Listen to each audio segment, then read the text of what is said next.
Hello दोस्तों। आज जो हम लोग इस वीडियो में एक इनिशिएटिव ले रहे हैं जिनको भी इंटरव्यू देना है, ठीक है। जैसे कि ऑडिटर हो गया और सीडीपीओ हो गया और आपका प्रोजेक्ट मैनेजर जो पोस्ट बीपीसी के थ्रू जो एग्जाम लिया गया था, सारे के जो है मेंस का रिजल्ट डिक्लेयर कर दिया गया। जो लोग भी मेंस को क्वालिफाई कर गए हैं उन सबको ढेर सारी शुभकामनाएं। और जो लोग भी इंटरव्यू का तैयारी जो कर रहे हैं अपने मन पसंदीदा जो इंस्टीट्यूट होता है या खुद से भी कर रहे हैं, उनके लिए जो है हम लोग एक इनिशिएटिव लिए कि जो भी करंट का जो मुद्दा है, ठीक है, और करंट का मुद्दा है उसको जो हम लोग डिस्कस करेंगे। जैसे कि अभी आप लोग देख रहे होंगे, सभी जानते हैं कि मणिपुर जो है काफी चर्चा में रहा है, नेशनल और इंटरनेशनल कवरेज को प्राप्त किया है, ठीक है। तो हम लोग जानेंगे कि मणिपुर जो है मणिपुर से संबंधित जो इन्फॉर्मेशन है उसको कलेक्ट करेंगे, ताकि अगर बोर्ड मेंबर आपसे प्रश्न पूछते हैं मणिपुर से रिलेटेड तो आप जो है जवाब देने की स्थिति में रहें।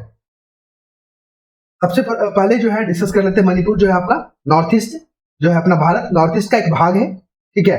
8 राज्यों में जो है मणिपुर भी अपना एक राज्य है। सबसे पहले देखते हैं मणिपुर की सीमाएं, जो इसका बाउंड्री है कैसे कैसे लगता है, ठीक है। ठीक है, मान लीजिए ये मणिपुर हो गया, तो मणिपुर का जो उत्तर में है आपका नागालैंड है, याद रखिएगा, मैप देख लीजिएगा नागालैंड।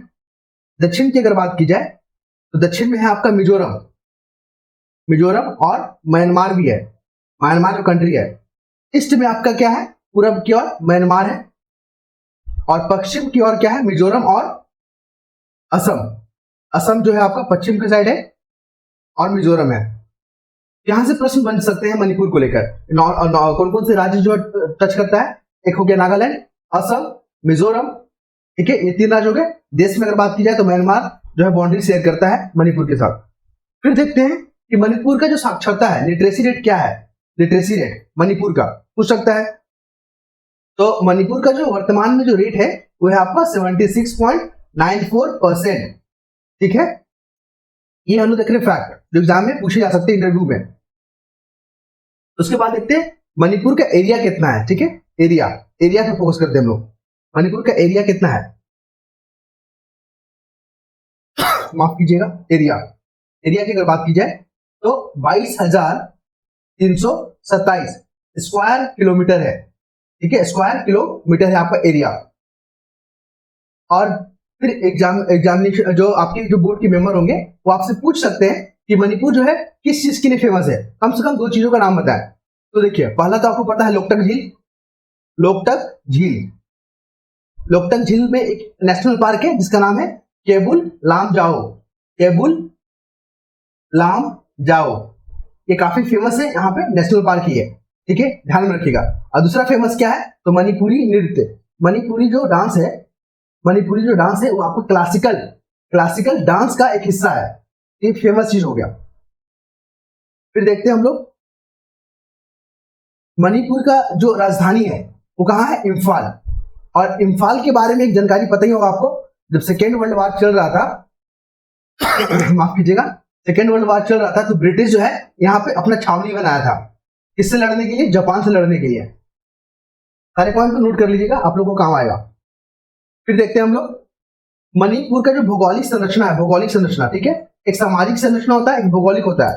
तो भौगोलिक में हम लोग क्या देखेंगे, देख लेते हैं। देखिए, पूरा मणिपुर जो है एक फुटबॉल स्टेडियम की तरह दिखेगा आपको, और बीच में जो है इम्फाल है, इम्फाल वाला एरिया बीच में है, और चारों ओर क्या पहाड़ी है। इस तरह का भौगोलिक संरचना है। और मणिपुर का जो 10% जो एरिया है ना, 10%, इस पे पता कौन का कम्युनिटी जो है जब रखता है, 10% पे रखता है मैयर, ठीक है, मैती, क्या बोलते हैं उसको, मैती जो ट्राइब है आपका। हाँ, एक बार गूगल कर लेते हैं, मैतई, मैतई। सारे जो फैक्ट हम आपके साथ डिस्कस करें, गूगल किया है और किताबों को हेल्प लिया है इसमें, ठीक है। तो मैतई जो है 10% पे होल्ड करता है, बाकी एरिया पे नागा जो ट्राइब है और कुकी जो ट्राइब है वो इसमें जो है अपना दबदबा रखते हैं। अब देखते हैं सामाजिक संरचना, ठीक है।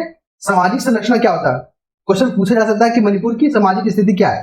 तो सामाजिक स्थिति में क्या बताना है आपको एग्जाम बोर्ड मेंबर को, तो वहां पे आपको रखना है कि मणिपुर में जो लगभग है 30 से 35 लाख जो है पॉपुलेशन है। और यहाँ पे मुख्यतः 3 समुदाय है। 3 समुदाय में कौन सा हो गया, मतई, एक हो गया मतई, फिर हो गया नागा, फिर हो गया कुकी, ठीक है। और ये जो मैतई है ये हिंदू है, ठीक है, याद रखिएगा। और ये दोनों क्या है, ईसाई ट्राइब है। तो ये हमारा हो गया मणिपुर का सामाजिक संरचना। हम लोग भौगोलिक भी देख लिए।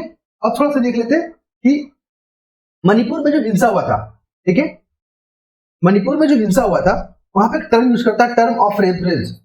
टर्म ऑफ रेफरेंस एक कमिटी बना था, ये टर्म ऑफ रेफरेंस करके क्या होता है, इसका मतलब क्या होता है। देखिए, तो जिस तरह मणिपुर में जो हिंसा फैला है, ठीक है, वायलेंस हुआ है, तो उसको किस प्रकार फैला, और उस वक्त जो कर्मचारी और अधिकारी थे, क्या उन्होंने अपने दायित्वों का सही से पालन किया है, इसी चीज को जांच करने के लिए टर्म ऑफ रेफरेंस का यूज होता है।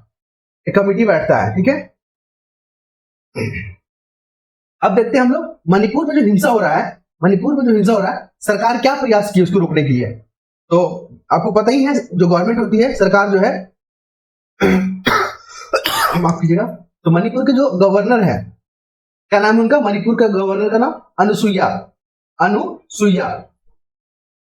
उइगे, ठीक है, याद रखिए गवर्नर का नाम पूछा जा सकता है, अनुसुईया उइगे। इनके अध्यक्षता में 51 मेंबर का एक कमेटी बैठा है जिसका नाम है शांति कमेटी। और राहत शिविरों की अगर बात की जाए तो 40,000 यहाँ पे सैनिक को तैनात किया गया है।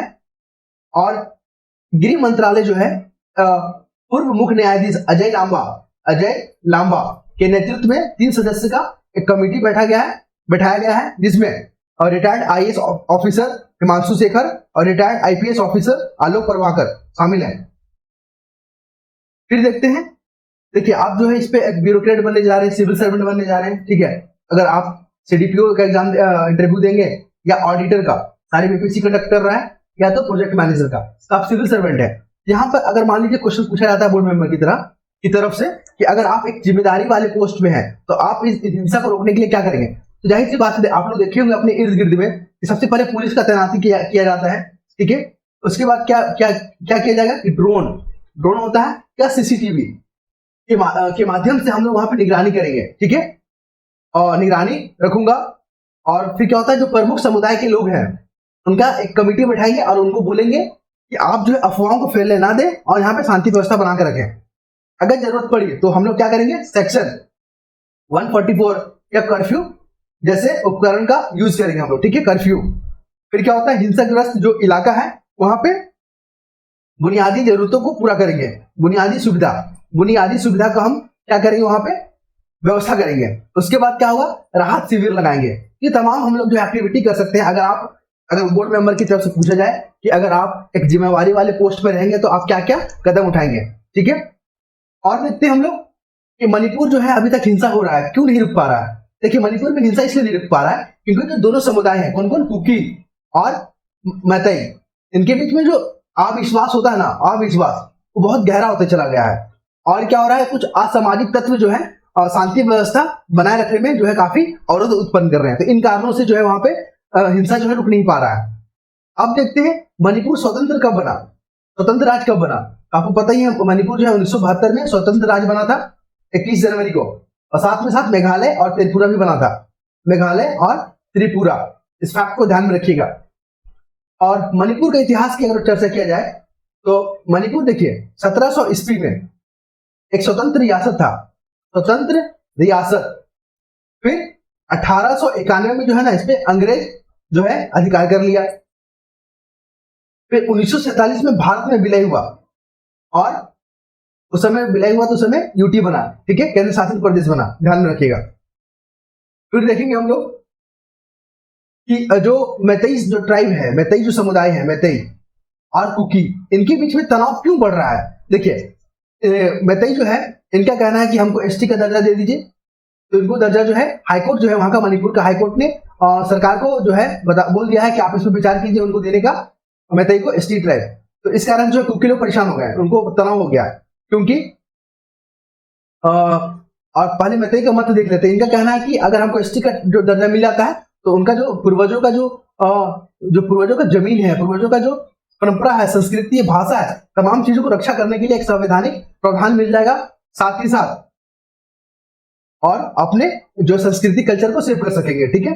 जबकि कुकी बोलता है कि इनको जो है एसटी का दर्जा नहीं देना चाहिए, क्योंकि इनका जो है जो 22 भाषा है उसमें एक भाषा इनका है मैतेई का, पहला तर्क ये दे रहे हैं, दूसरा है कि ये लोग जो है एससी का, ओबीसी का और ईडब्ल्यूएस का फायदा ले रहे हैं, इस कारण से एसटी का दर्जा मत दीजिए इनको।